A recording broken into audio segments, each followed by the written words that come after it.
K Shivakumar ಭೇಟಿ ಮಾಡಿದ ವಿಚಾರ ಏನು ಸರ್? ಡಿ ಕೆ ಶಿವಕುಮಾರ್ ಅವರನ್ನು ಭೇಟಿ ಮಾಡಿದ್ದು ಜನವರಿ ತಿಂಗಳಲ್ಲಿ ಗ್ರಾಂಟ್ಸ್ಗಳು ಮತ್ತು ಕೆಲವು LOC ವಿಷಯವಾಗಿ ಹೋಗಿ ಭೇಟಿ ಮಾಡಿದ್ದು. ಈಗ ನಮ್ಮ ಕ್ಷೇತ್ರ, ನಮ್ಮ ಜಿಲ್ಲೆ ಒಬ್ಬ ಪ್ರತಿನಿಧಿ ನಾನು, ಅದನ್ನು ಅವಾಗಲೇ ನೀವೆಲ್ಲ ಮೀಡಿಯಾದಲ್ಲಿ, ಮಾಧ್ಯಮಗಳಲ್ಲಿ ನೀವು ಪ್ರತಿಯೊಬ್ಬರು ಕೂಡ ನೀವೇ ಚಿತ್ರೀಕರಿಸಿದಿರಿ. ಹೌದು, ಡಿ ಕೆ ಶಿವಕುಮಾರ್ನ ಹೋಗಿ ಭೇಟಿ ಮಾಡಿದ್ದು ಸೂರಜ್ ರೇವಣ್ಣ ಅವರು ಅಂತ. ಹೌದು, ಭೇಟಿ ಮಾಡಿದ್ದು ನಿಜ. ಯಾವಾಗ ಭೇಟಿ ಮಾಡಿದ್ದು? ಜನವರಿ ತಿಂಗಳಲ್ಲಿ ಭೇಟಿ ಮಾಡಿದ್ದು. ಪ್ರತಿಯೊಬ್ಬರಿಗೂ ನೀವೇ ಮಾಧ್ಯಮದಲ್ಲಿ ಕೊಟ್ಟಿದ್ದೀರಾ. ಮತ್ತೆ ಈಗ ಹೊಸದಾಗಿ ನಾನು ಭೇಟಿ ಮಾಡೋಕ್ಕೆ ಸಾಧ್ಯ? 1.5 ತಿಂಗಳಿಂದ, ಒಂದು 5 ನಿಮಿಷ ಇಲ್ಲೇ ಇರಪ್ಪ ಗಾಡಿ ಹೇಳ್ತೀನಿ. 1.5 ತಿಂಗಳಿಂದ ನಾನು ಇಲ್ಲೇ ಎಲೆಕ್ಷನ್ ಇದರಲ್ಲಿ ಇಲ್ಲೇ ಬಿಸಿ ಇದ್ದೀನಿ. ನಾನು ಬೆಂಗಳೂರಿಗೂ ಕೂಡ ಒಂದಿನ ಅವತ್ತು ಹೋಗಿಲ್ಲ. ಆಯ್ತು, ಬೆಂಗಳೂರು ಇವತ್ತವರೆಗೂ ಕೂಡ ಹೋಗಿಲ್ಲ. 1.5 ತಿಂಗಳಾಯ್ತು, ಇವತ್ತವರೆಗೂ ಬೆಂಗಳೂರು ಕೂಡ ಹೋಗಿಲ್ಲ.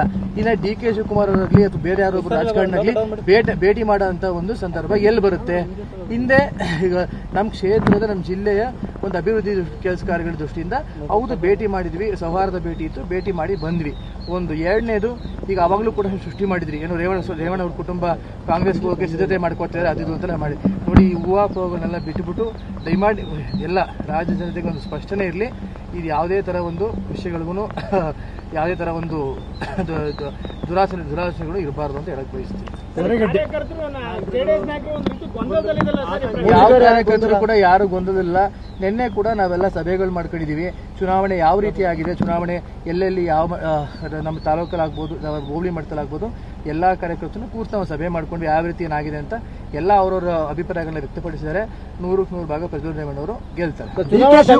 ಬಹಳ ಚಾರ್ಜ್ ಮಾಡ್ತಾರೆ ಸರ್ ಈ ಸಬ್ಜೆಕ್ಟ್ ಅಲ್ಲಿ. ನೋಡಿ, ಯಾರು ಏನ್ ಬೇಕಾದ್ರೂ ಚಾರ್ಜ್ ಮಾಡ್ಕೊಳ್ಳಿ. SIT ಫಾರ್ಮೇಷನ್ ಆಗಿದೆ. SIT ಫಾರ್ಮೇಷನ್ ಆಗಿರೋದು ಯಾವ ಉದ್ದೇಶಕ್ಕೋಸ್ಕರ ಫಾರ್ಮೇಷನ್ ಆಗಿದೆ, ಅದ್ರ ಏನ್ ಸಾಬೀತಾಗುತ್ತೆ ಎಲ್ಲರೂ ಕಾಯ್ದು ನೋಡೋಣ. ನನಗೆ ಅದ್ರ ಬಗ್ಗೆ